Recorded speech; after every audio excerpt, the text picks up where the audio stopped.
we started practicing for a special mission. General LeMay was the Chief of Staff of the Air Force, and President Eisenhower had asked for an open skies with the Russians to let fly over each other's territory. Well, they didn't like that. So at that time, the Cold War was pretty tense, and they needed to know what was going on behind the Iron Curtain. So they developed a thing to launch balloons and fly them over in the jet stream at about 30,000 feet. And our airplanes were modified, and we were equipped to then to capture the capsules after they had crossed over into the Pacific. The C-119s, they modified the tail end. They took off the clamshell doors that we would remove when we hauled equipment to drop, and put in a beaver tail door, they called it.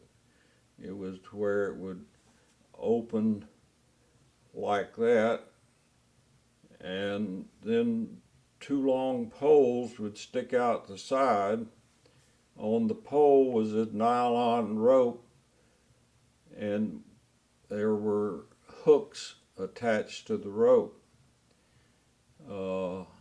Then this was attached to a cable that ran up to the front end of the airplane, and a winch was installed up there with about a 1/4 inch, 3/8 inch cable. As the balloons would cross over, they were equipped with a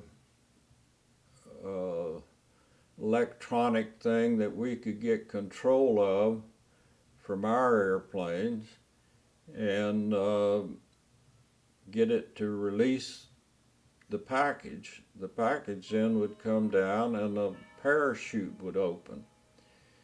The parachute had reinforcing webbing sewn into it, so as it came down, the parachute was above the package, and we would then have the airplane rigged and dive down and hook on the top of the parachute, which then would pull the air out of the chute, and you then would have it in tow and trail. The winch would play out a ways, and then the brake would stop it, and then the winch operator would start reeling it into the airplane. As it got in close to the airplane, then the crew in the back had to go through a procedure to get it hooked up to the pulley up on top, where they could swing the package into the airplane. The package itself was about the size of a refrigerator, probably about 5-6 feet tall, and about the size of a refrigerator. In the package was 3 aerial cameras. One was pointing straight down, and the other 2 were oblique to the side. This was in the winter of 1955. This was all classified, top secret, and I might get in trouble even talking about it today. But at the time, so many of them came down in Russia, and I think it was Khrushchev that was raising, saying, that you're spying on our country and everything. Of course, the United States said they're weather balloons and everything. But we were sworn to secrecy. But a few years ago, I was in the Smithsonian, and they had some aerial cameras there, and here it was laid out the whole story. They even said how many balloons we had launched and how many had been successful in crossing. And our airplanes, we had 3 squadrons. They split each squadron in half, so we had 6 different units, and they were stationed at Kodak, Alaska, Adak in the Aleutian Chain, Misawa Air Base in northern Japan. I was at Johnson Air Base on Honshu, right out from Tokyo. We had then another squadron down at Itazuki, and then another one at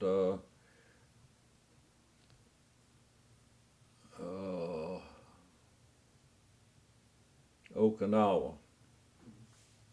So we pretty well had it covered as balloons did cross, and also they were designed that if they came down in the water,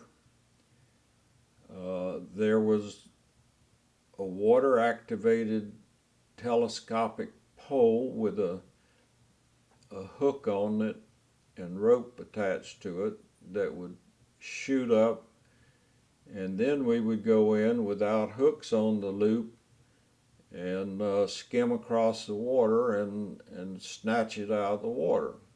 I don't know of any that actual packages that were covered that way, but we did practice that back in Charleston with 55-gallon drums with a pole on it and a hook on it out in the bay there at Charleston, flying around snatching them out of the water.